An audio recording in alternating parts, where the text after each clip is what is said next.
I'll show you fucking insight.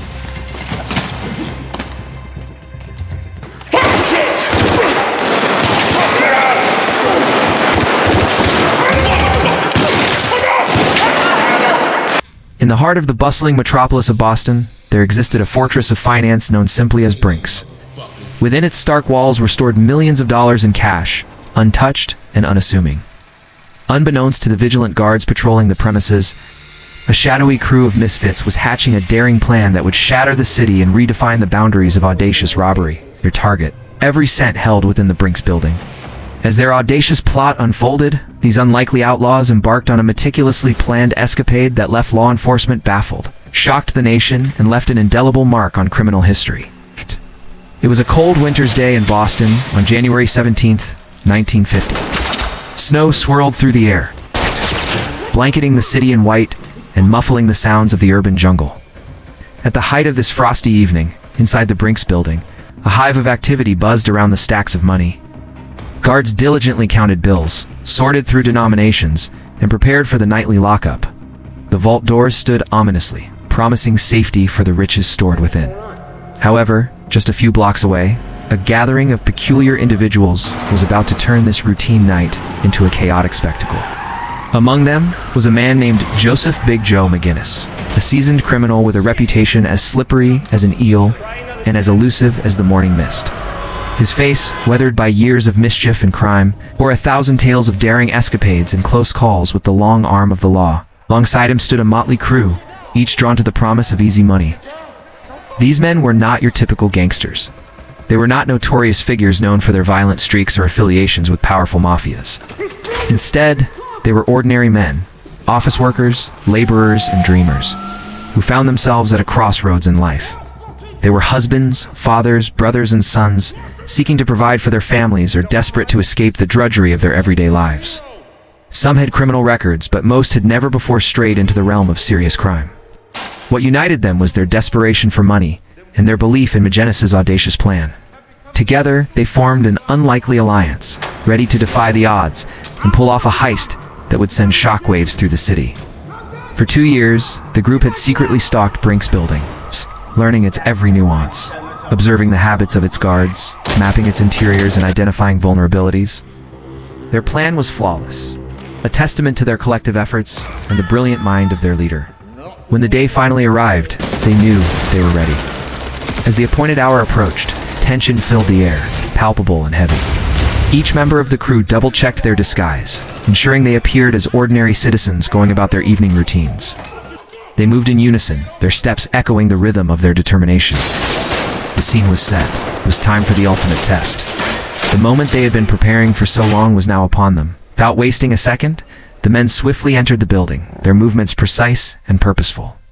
They were like predators who had been stalking their prey for months, their patience and focus unwavering. The crew split into smaller teams, each with a designated task and a vital role to play. While some neutralized the guards, others swiftly emptied the vault, loading sacks of money onto waiting trucks. The operation was seamless, efficient, and surprisingly silent. It was as if they had rehearsed the entire sequence, a well-oiled machine executing its mission with military precision. Within minutes, the men had vanished into the frosty night, leaving behind a scene of utter disbelief. In the eerie silence that followed, the magnitude of what had transpired began to sink in.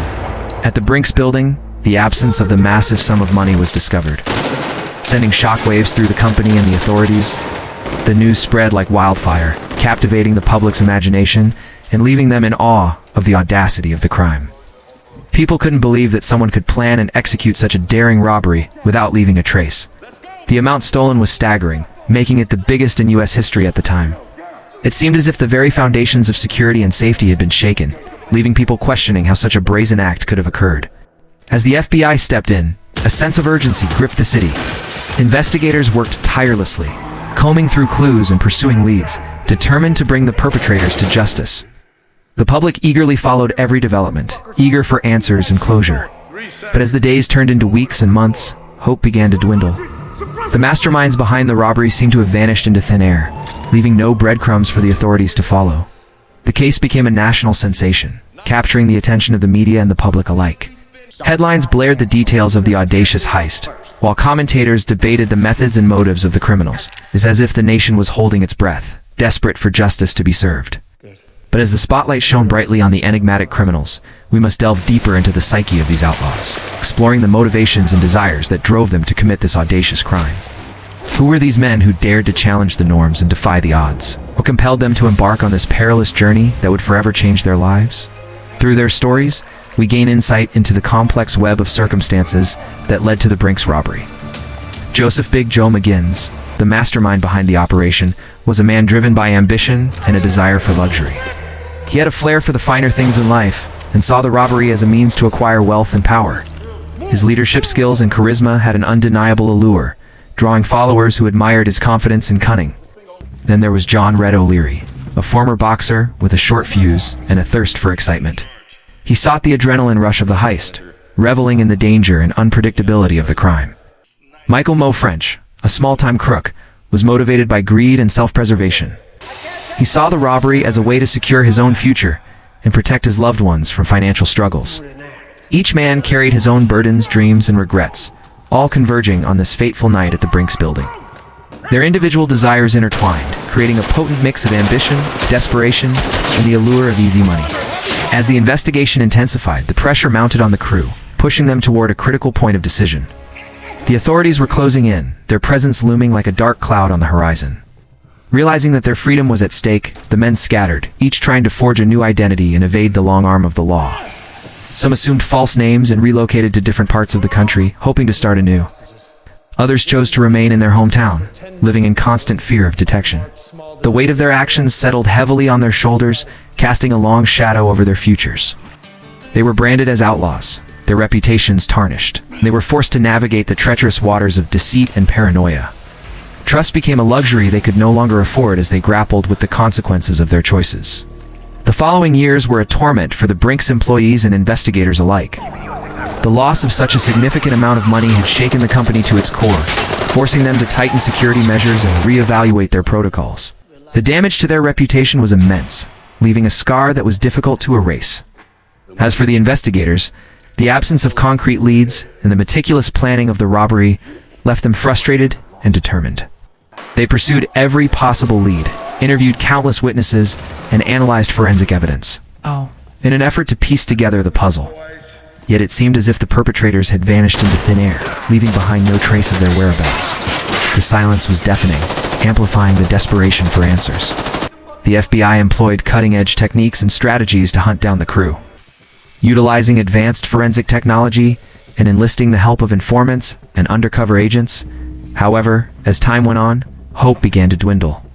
The statute of limitations loomed on the horizon, serving as a stark reminder of the challenges they faced. With each passing day, the chances of recovering the stolen money and apprehending the culprits seemed increasingly slim. As the investigation reached its limits, a sense of defeat settled in. The complexity of the crime and the brilliance of the mastermind left the authorities humbled and bewildered. They had to confront the reality that some crimes were meticulously planned and executed, leaving little room for error or oversight. As the years rolled on, the memory of the heist faded into the annals of history. It became a thing of legend, a cautionary tale whispered among those who dared to dream of audacious robberies. But for the men involved, the consequences of that night continued to linger. They lived with the weight of their actions, haunted by the past, and forever marked by the crime they had committed. On December 1956, just shy of the 6-year deadline, a breakthrough occurred, offering a glimmer of hope in the long and winding investigation. Joseph Specs O'Keefe, one of the original 11 robbers, succumbed to pressure and agreed to testify against his former accomplices. The walls he had helped build were closing in, and he saw the writing on the wall. Seeking a way out of the impending darkness, he decided to betray his friends and confess all he knew about the heist. His testimony provided crucial insights into the inner workings of the crew, their hideouts, and their alibis. Suddenly, the men who had slipped through the fingers of the law were once again in the spotlight. One by one, they were apprehended and brought to justice, facing the full force of the law. The jig was up. Their era of impunity was over.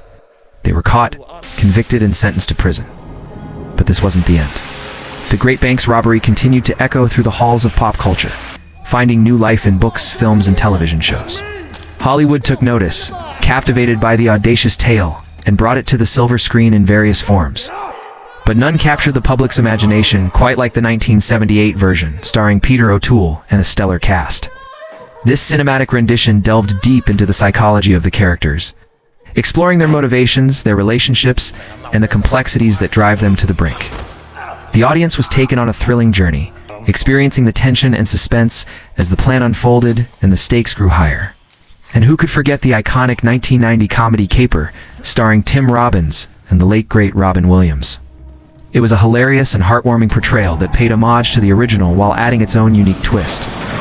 The legacy of the Brinks job lives on, inspiring generations of storytellers and leaving an indelible mark on cinematic history. Beyond the glitz and glamour of Hollywood, the true story continues to resonate. The daring plan, the daring execution, and the audacity of the crime itself continue to fascinate and intrigue people worldwide.